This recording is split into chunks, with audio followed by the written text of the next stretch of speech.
Yes, thank you so much, Eric. We are very happy that we're here once again talking about our organization and about our advocacy efforts to the immigrant community. I am going to share my screen, but while I do that, so my name is Elizabeth Chavla. I am the services coordinator at Make the Road, New Jersey. I actually started as a volunteer back in 2014 when the organization started. And how many years ago now? I'm still here and very strong. So we're just going to talk a little bit about the organization and our mission, and hope that you understand our work, share some of immigration updates, and open up space for reflections. I'm going to share my screen. Bear with me.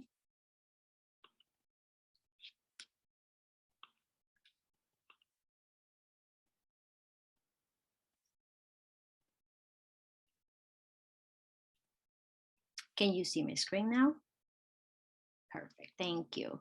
Okay, so Make the Road New Jersey, that's our organization. We are a grassroots nonprofit organization founded in 2014.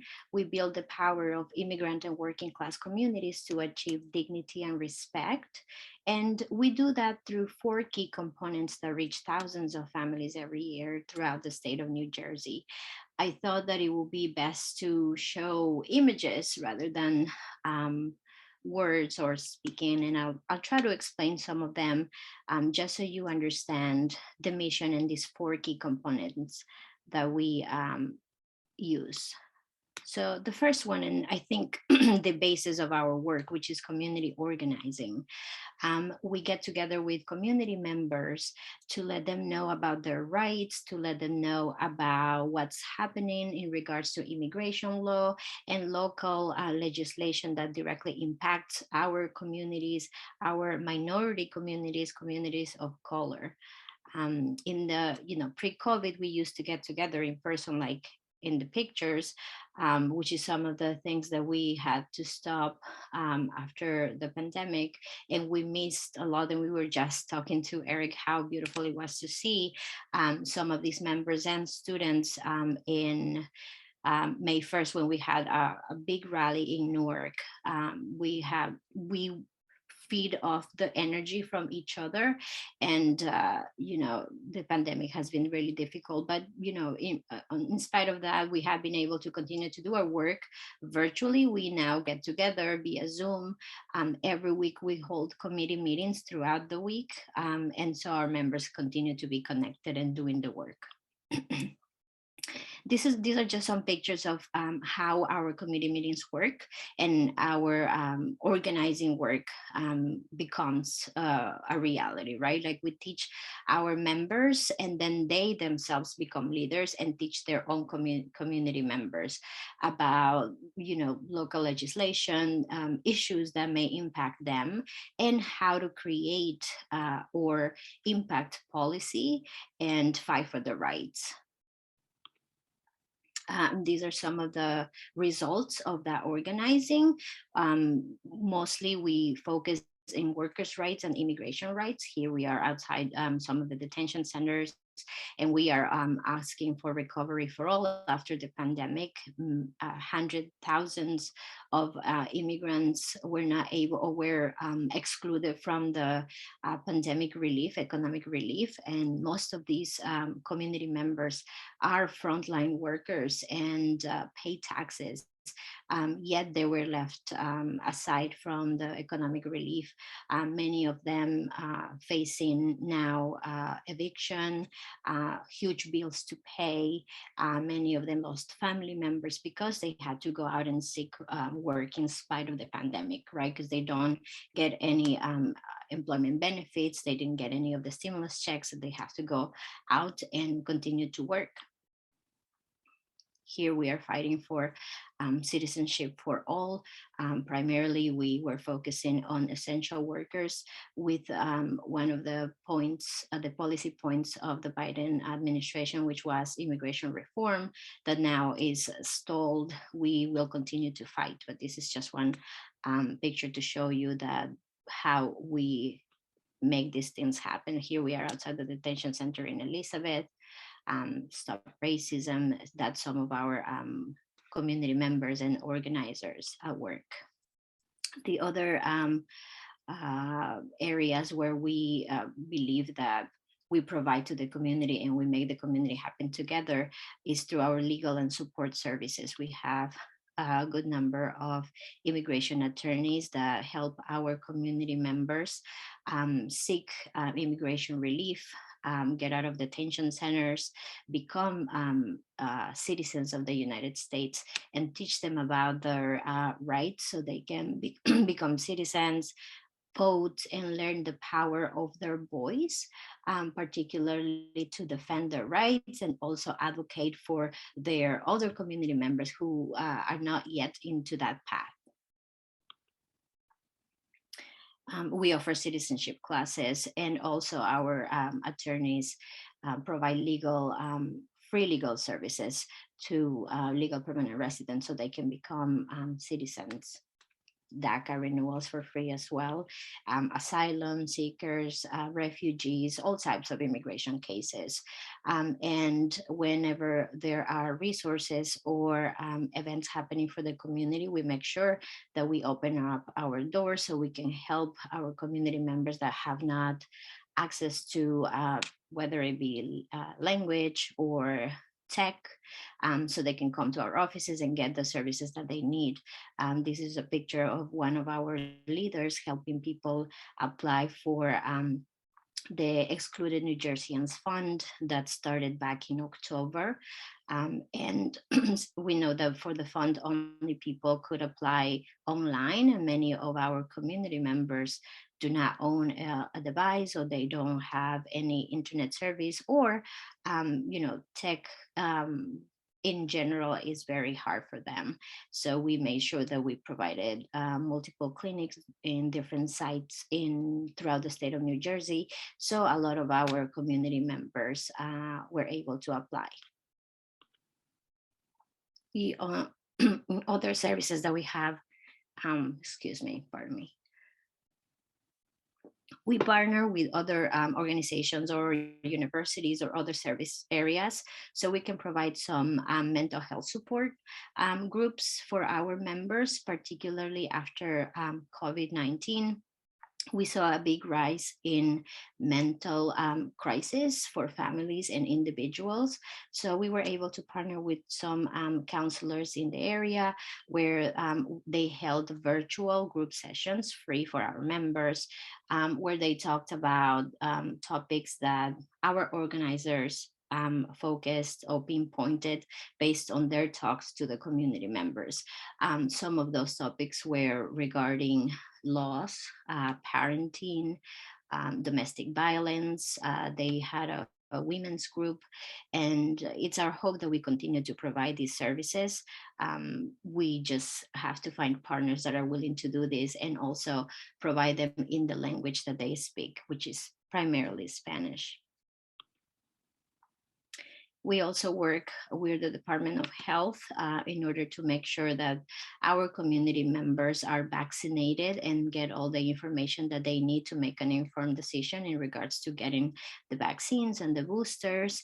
Some of our minority communities, primarily in our underserved areas, lack access to vaccination sites because, again, of the way that the services are provided, where you will have to go into a link and find a vaccination site closer to you. Many of our community members, again, don't have access to such resources or information. So we make sure that we partner again with departments like the Department of Health to make sure that we bring local vaccination sites to the communities that are less vaccinated, and that we also promote other vaccination clinics in the area. Another point that we focus on is policy innovation. We teach our community members to how to pass legislation and policies that will benefit underserved communities, mostly communities that face discrimination, inequality. In this picture, here it's her name is Erica. She's one of our youth leaders, and here we are signing the bill that allows in-state financial aid for DACA students that otherwise were not able to access financial aid to go to college. This happened in 2018, which was a huge success, and mostly thanks to the fight of the youth. We have a youth group along with other youth members throughout the state of New Jersey. And just this week, I'm happy to announce that she graduated from Rutgers University with honors, and now she is on her way to go to law school. And this is a picture also of this week.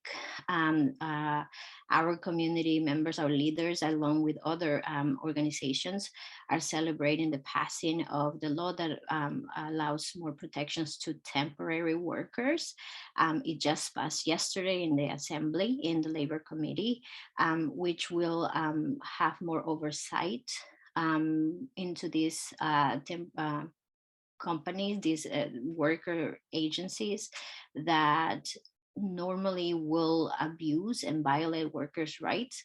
Most of the people that work in these agencies are immigrants. And so with this new law, we are hoping that there will be more oversight and less wage theft and more protections. They're celebrating the passing yesterday. We have a workers committee that meets every Wednesday. Lorenza, the older lady that you see there, she's our community organizer. She is very energetic, and we are very happy that we continue to push for campaigns that protect our minorities, same way that we did when we pushed for the raising of the minimum wage.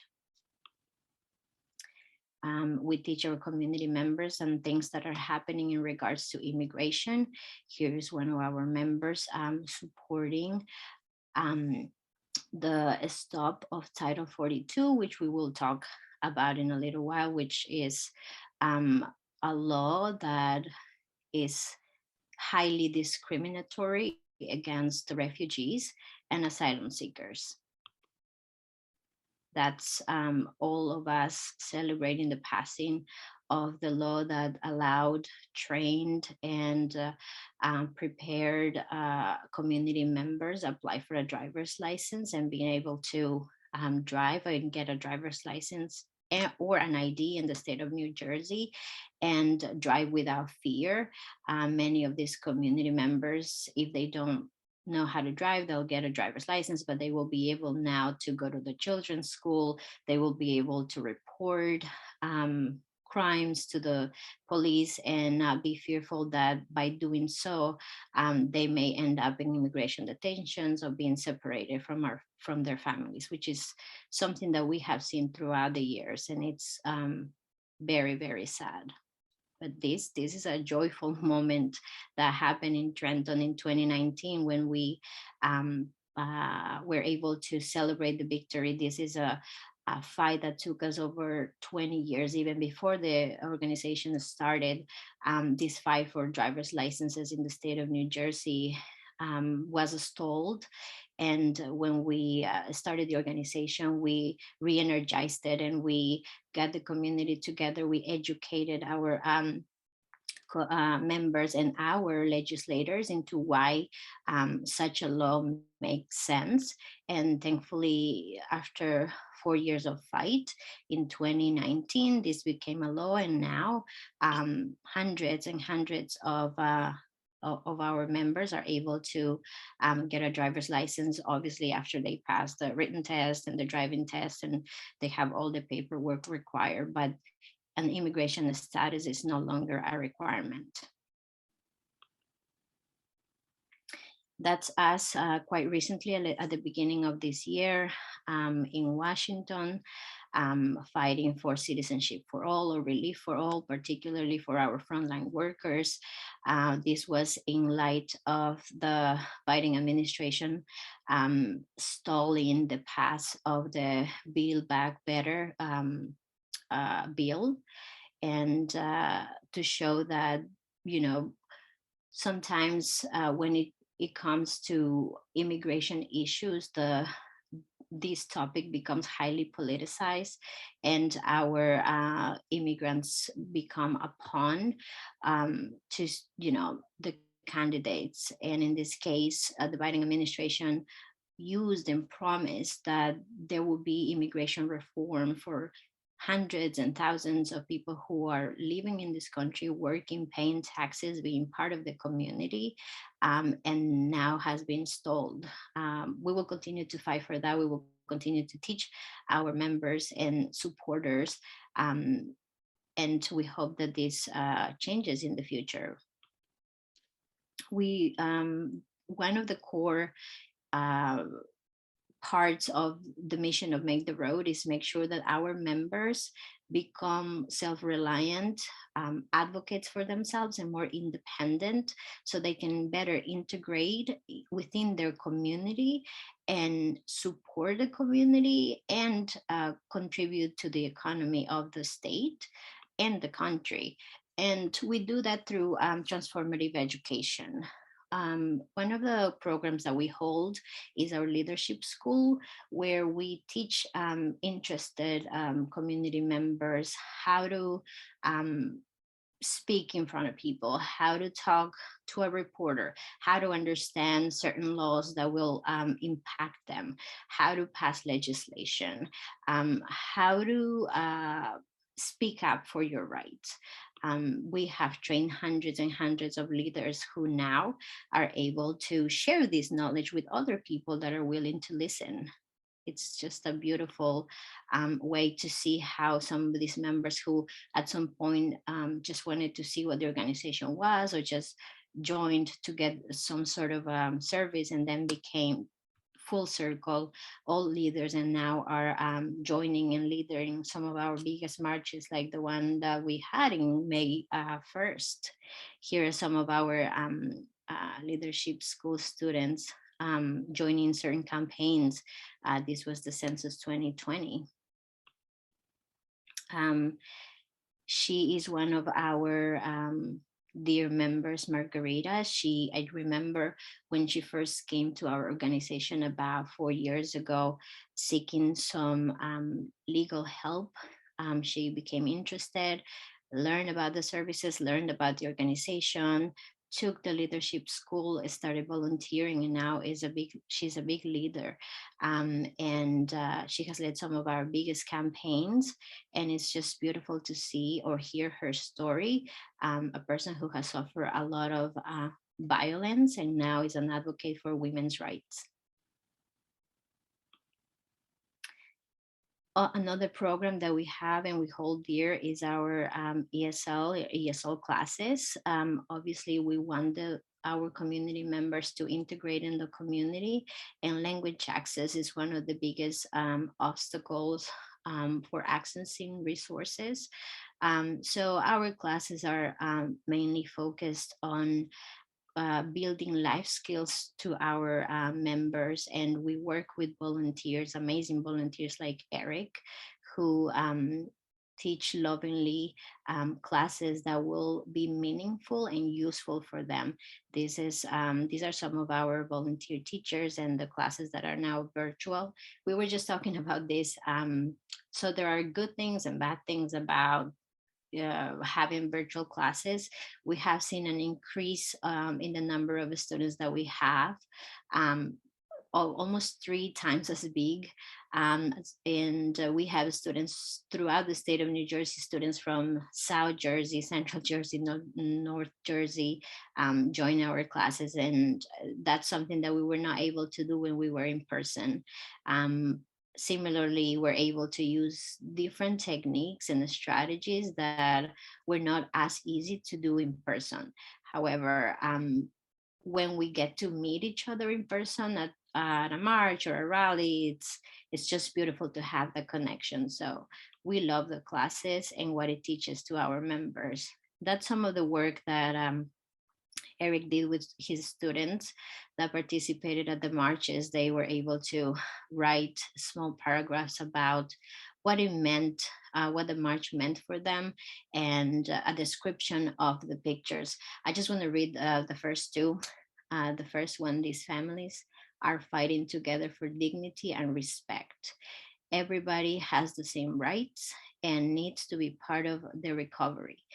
No worker should be excluded.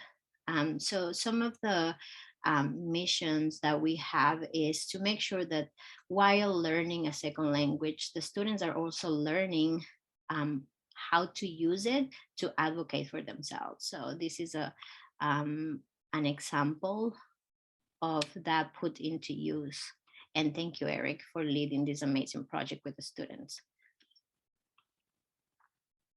We also have a drive-in school. Like I said before, we fought really hard to make sure that this law passed and allowed people, regardless of immigration status, to apply for a driver's license or an ID in the state of New Jersey. And from that, we saw another need, which was the need to prepare them to give them information into the application process, which could be very confusing. So we have been holding drive-in school to teach our members how to prepare themselves to take the written test. And those classes have been very, very popular. And that's a picture of just one of our students who now has a driver's license. The other picture on the left is our teacher with some of the volunteers, and we're handing out driving manuals. These are some of our classes. We're happy to know that some of our community members are able to see the fruits of their labor. They work really hard for many years and now are able to have a driver's license. It's an amazing experience to see that happening. Like I said before, we offer legal support. At the same time, we prepare them with our citizenship program, where our teacher teaches them about the civics and the government of the United States and prepares them for the interview with the immigration department. And that's one of the pictures of one of our members becoming a citizen. And they're also now able to be part of the people that vote in local, state, and general elections. And so, with that in mind, we teach them about some of the issues that they should take into consideration before voting, and also learn how to, like, why it makes sense to vote. Many of them actually join our campaign to do canvassing to make sure that people actually go there and vote, people who are eligible to vote. This is our Student Success Center, as you can see there. It's a group of young high school students. It's one of my favorite programs that we run. We work in partnership with the Elizabeth Board of Education. With this program, we trained about 10 high school students that want to advocate, that are brilliant students, to learn about the complicated process of accessing college and financial aid, particularly for underserved school districts. And this is a picture of the group of fellows, we call them, of this academic year. They so far have been able to help over 250 students in the area of Elizabeth and Passaic and all the areas in the state of New Jersey, apply for financial aid and apply for college. And these young high school students themselves get new skills, and they themselves apply for college and become great leaders. Sometimes they come back and work for the organization, and they go full circle with the organization. It's just beautiful.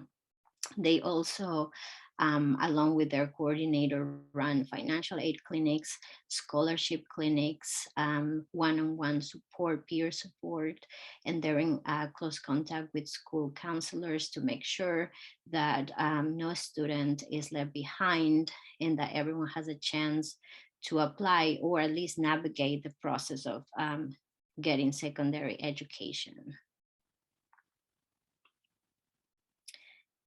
That's just one picture of two of them.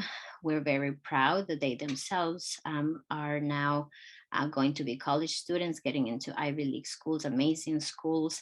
And it's a great example to see how they have a positive outlet to put their learning into practice. They themselves represent immigrant families or minorities, and now they're able to teach their peers what it means to become a leader. During the summer, they will hold a program called the Summer Institute. We will be sharing a flyer after the end of the presentation. This is a program that runs throughout the month of July, and it's open to every high school student. And then they get to learn and train the process of applying for college. They'll go over scholarships and financial aid, the alternative aid application, and the process for people who are newly arrived immigrants. And from that pool of the students that participate in the summer program, the Summer Institute, we choose about 10 of the most interested and the ones who have collaborated the most to become our next fellows for the next academic year. And so they will work with us throughout the year doing this work that I just mentioned, and they get a stipend. Which is an amazing program for us because our hope is that these first generation immigrants are able to get secondary education and then join the pool of professionals who will in exchange advocate and fill in places where their communities can be identified. Now, moving on to some changes to federal immigration law under the Biden administration. I think I spoke a little bit at the beginning. The Build Back Better plan is now on hold. And immigrant rights activists fought to have a pathway to citizenship included in this recovery plan through budget reconciliation. But now this plan has been stalled because it only requires 50 votes to pass. And we know that there's one of the Democratic senators who has stalled the passing of this bill. And because of this, the bill, and along with the other benefits of this plan, is on hold, including help or expanding child care protections. So we don't know what's going to happen with that, but we will continue to fight. You saw the picture, prior picture that I showed you in Washington, D.C. We hope to, make more marches during this year, particularly in the summer. We hope to go to DC and just, let the word out that there's still a lot of people who are hoping that one of the policies that the Biden administration promised to pass has not happened yet. Title 42. The Biden administration plans to end Title 42 just next week on May 23rd, which is the border policy that allows the US government to turn migrants away since the start of the pandemic. This has been a complicated issue. The Biden administration promised to end it. Has anyone heard about Title 42 in this group? Yeah, and so you can either, in the chat, you can maybe put what you know, or maybe even on a scale of like 1 to 5, 1 being nothing and 5 meaning a lot. We can get a sense of how deep people's knowledge is of of Title 42. Yeah. So So okay. maybe a So little bit Title of, 40. yeah, maybe a little bit of background on it. It looks like Yeah. some ones and twos. So this was a law that based on public health safety. So, which said that the borders of the United States could legally be closed um, in lieu of public health. So, when the pandemic started, during the Trump administration, they used this law to sort of redesign it and use it to keep refugees and asylants away from the borders in Canada and Mexico, which is highly discriminatory because it doesn't apply to everyone else. It just applies to the people that are at the borders, which are mainly immigrants and Hispanics and minorities. And with this Title 42 in place, hundreds of thousands of people who legally have the opportunity to apply for asylum have been negated the opportunity to do so, and they're being turned away and sent back either to the neighboring countries in Mexico, somewhere dropped in a city in Mexico, or back to their countries, and or just wait at the border for a court hearing, which could take months, even years. Um, Now, the public department said that this really doesn't apply to public health because there's still people coming in and out of the country to many different ways, and so it doesn't protect public health. So there's no reason to have Title 42 in place. However, now many Republicans and some conservative Democrats want to make this Title 42 a law, a permanent law, which will mean that people who otherwise will be able to apply for asylum status legally will no longer be able to do so. And it's good to remember that many of these people are fleeing persecution, human trafficking, even death from their countries. And the asylum is it's supposed to provide a protection to the people who are seeking it, but while sending them away back to where they're coming from, um, is not making any use of what the mission of asylum seeking would be, which is a law. So, this is a campaign that we will fight, and we encourage people who think that this makes sense to follow us on Facebook and check and see what's happening. We will be waiting until the 23rd to see what's happening there. Elizabeth, so in the chat, I'm not sure based on the person's name, MSA Diku, it was pointing out that it's not so much Biden ending it, but that the title is going to expire based on how it was created. Yes. All right. So it was like the way that it was drafted was for a sort of a short term, For a short term. And now they're hoping to make it permanent or to codify it. Okay. And the Biden administration is not pushing to extend it. No. Right. But also earlier did not push to get rid of it. That's true.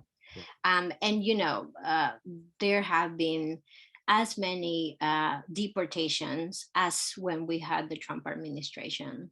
So that's also another point. So what's next? So in the absence of immigration reform, immigration rights groups will continue to fight, and I guess, in a smaller scale. So we will be looking for executive action declaring TPS for additional countries. And we will be asking that, some of the funding that goes currently to ICE and CBP, which mainly discriminates people of color, is cut and put or diverted to more education and early childhood care. TPS for certain DACA recipients, for essential work, not DACA recipients, I'm sorry, for essential workers and other countries that do qualify for TPS, and that was ended a couple of years ago for certain states that are fleeing violence. I was wondering if anybody on the call, maybe if you, has any particular questions about TPS, maybe for student populations that you work with, like that come from certain countries or in certain categories. Are there any TPS related questions? Is TPS something that you are also generally familiar with on a scale of 1 to 5? So what is And it TPS? also is good to point out that when the war with Ukraine started, TPS was provided for the people from Ukraine. And it's open, and it will be open until, I believe it's May of next year. So we have been receiving over 100,000 refugees. So TPS stands for temporary protected status. Mm-hmm. And so then it's a category that some communities have gotten in the past. You know, folks from Guatemala dealing with the earthquake. Before that, some folks from El Salvador dealing with the Civil War. The Haitian community got TPS post earthquake, but it was going to be, and I think it was uh, uh, ended, right? I mean, one of the fights Yes. over the Haitian TPS was like, they need to go back, but there's not a safe place for them to go back to. So TPS is, you know, the idea is it's providing immediate support for folks that need to get away from dangerous situations. And then it becomes a fight about when they have to go back and if they have to go back. You know, and as Elizabeth was suggesting earlier, some communities are, you know, are smiled upon, and some communities are not smiled upon, right? So historically, the Haitian community in the US has not really gotten a fair shake when it comes to these types of policies. I mean, there's a long-standing thing where, you know, for Cubans, like 1 foot on dry land, and then you get, you know, asylum. But if you're Haitian, you get sent back. So this is one of these long-standing issues. So Irene, they are starting a new TPS for Haiti. So I'm not. Yeah, they are. I just had actually Kelly Ayala at for a program last night, and it started on end of July, early August of last year. Okay. It's a whole new But I don't know that you can still apply. I think Yeah, the you can. application window had ended, I thought, in October. No, it's still open. Okay.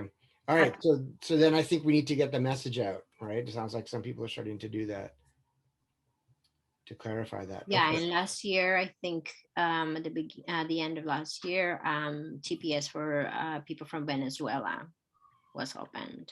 Mhm. Okay. Okay. So in lieu of that, you know, what are the campaigns that we work on now that we will continue to work? Recovery for all. Obviously, we are fighting for permanent relief so that these immigrants can have aid beyond the pandemic. If you think this makes sense or you want to support, you can text to get involved. Again, this is relief for hundreds of thousands of workers, essential workers who were excluded for the economic from the economic relief, and that are continuing to fight to get some type of relief so they can provide for their families and continue to go out there and work. Some of the relief that they did get from the state was helpful, but that only covers about 20% of the people. So these people who are highly minorities, undocumented immigrants, are still excluded a second time. This is something that we actually just had a victory yesterday, the Temporary Workers Bill of Rights, which will create a big oversight into these temporary agencies that will normally, or some of them will abuse and violate these workers' rights. Just to give you an example, a person that wants to work through or doesn't have a job, the easiest way or the fastest way to get a job is to go to one of these temporary agencies. They'll take them and then they will place them most of the time in factories. And then even though the factories are paying these agencies a percent, the complete amount of money that the person should get, they only give a portion of that money to the worker.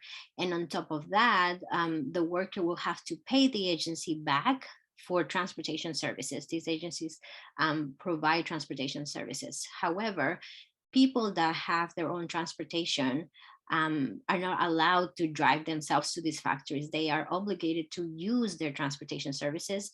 And so they will deduct from that and other services from their checks. So they're paid a portion of what their work is worth. And these agencies obviously are making profit off the backs of the workers. Most of them are immigrant workers. That's just an example of what we have seen and we have been seeing throughout the years and working with other like union laborers or workers organizations and compiling all this data and putting it into the desks of people in Congress. And now they're able to provide some sort of light and oversight into these abuses.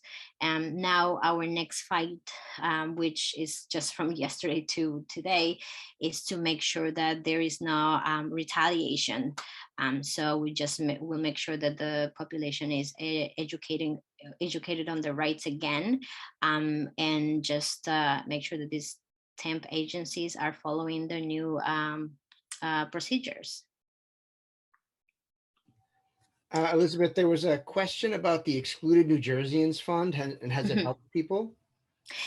It has, as I said before, the Excluded New Jerseyans Fund has been, it's still running. People cannot apply anymore. It ended in February. However, the state has been a little bit slow in distributing this money to these families. So people who have applied, for example, back in December or in January, have not seen this money yet. And for the number of applications versus the money that the state allowed for this fund, about a 20 to 25% of the people who were excluded from the federal relief will be helped. So the 75% is still excluded as of now.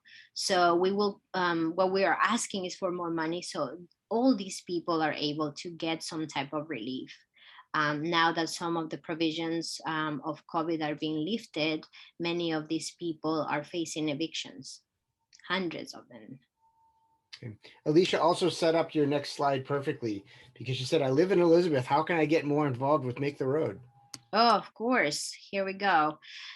So obviously, right, like follow us on social media. That's one of the ways that we share the word of about our campaigns, our services, our stories. And so we have a Make the Road website. If you want to put it in the chat, Eric, that will be grateful. I will be grateful for that. And you can donate as well if that's easier for you. We are nonprofit, so you know, we are grateful for the people who want to help make a difference and help support these underserved communities. You can become a member. Anyone can become a member. It's a $10 per month membership.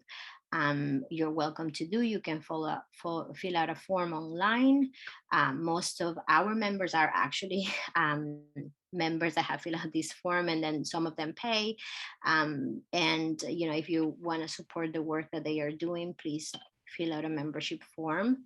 And you can contact us if you have any questions, if you want to know more about any of the services. For example, you want some of our fellows to do a presentation on college access in your school, well, send us an email at info@maketheroadnj.org.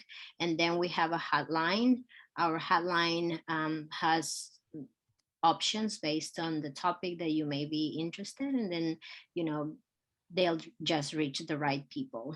But yeah, definitely check us out in our website. We have all the information about our mission, our programs, and how to contact us. And when you become a member, you get a snazzy t-shirt. Yes, that's true. You have yours too.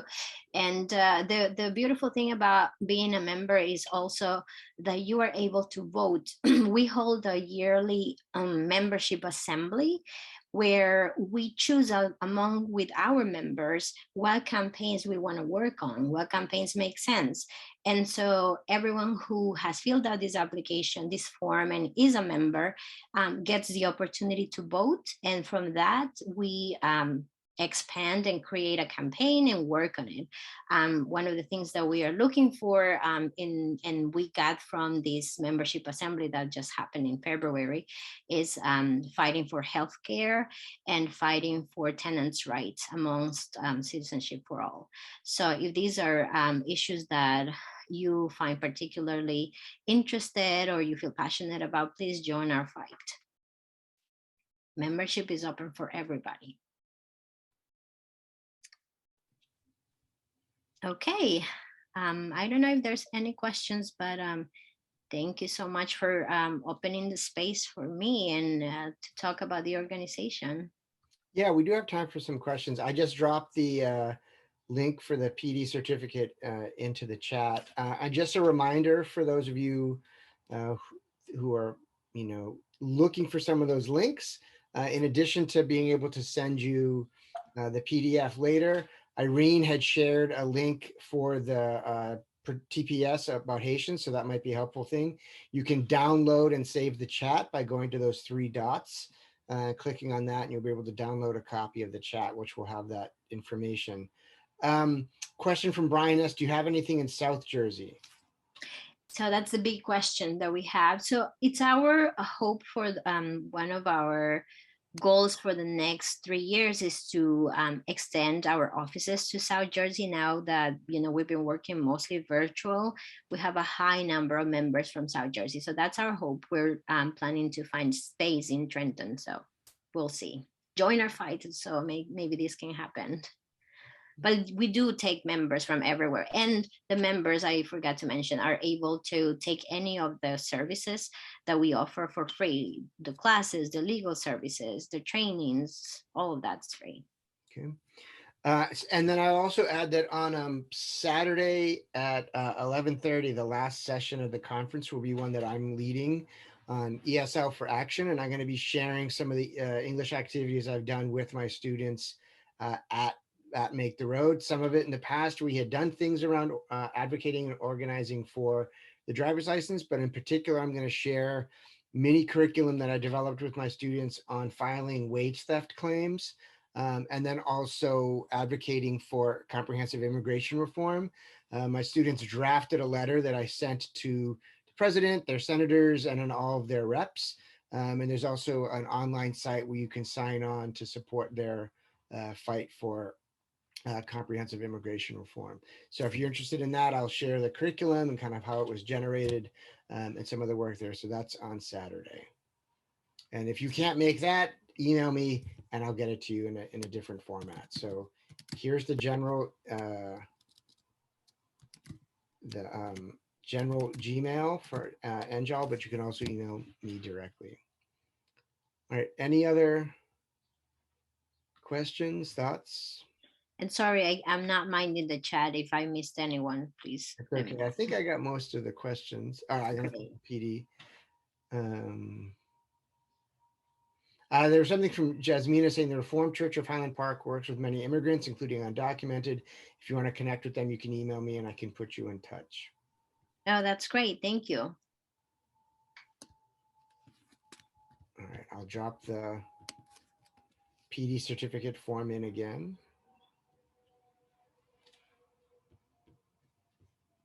All right, si se puede. Yeah, sí se puede. Oh, while I'm thinking of it, let me do this before I sign off. So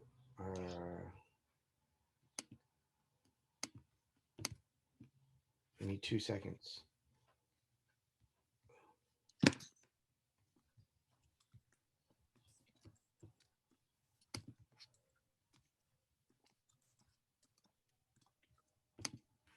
So I have a podcast, and one of the episodes is from a member of the youth group at Make the Road New Jersey, talking about their advocacy efforts around immigration laws, and particularly how like she's learned to use Open Public Record Act. So like, you know, the youth understanding how to use Oprahs and things like that. So Me if perdí you're la interested, pantalla, pero you can bueno. check that out. I just put the link in there. Aquí.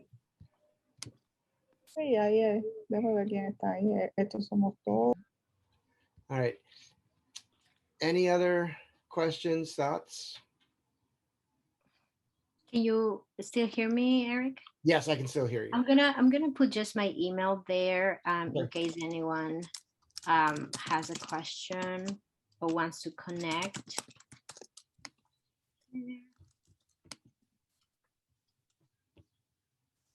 All right, and okay, and thank you again, Eric, for opening up the space. We're always very, very happy and excited to be part of these presentations, and we wish everyone the best. Okay, yeah, thanks for coming.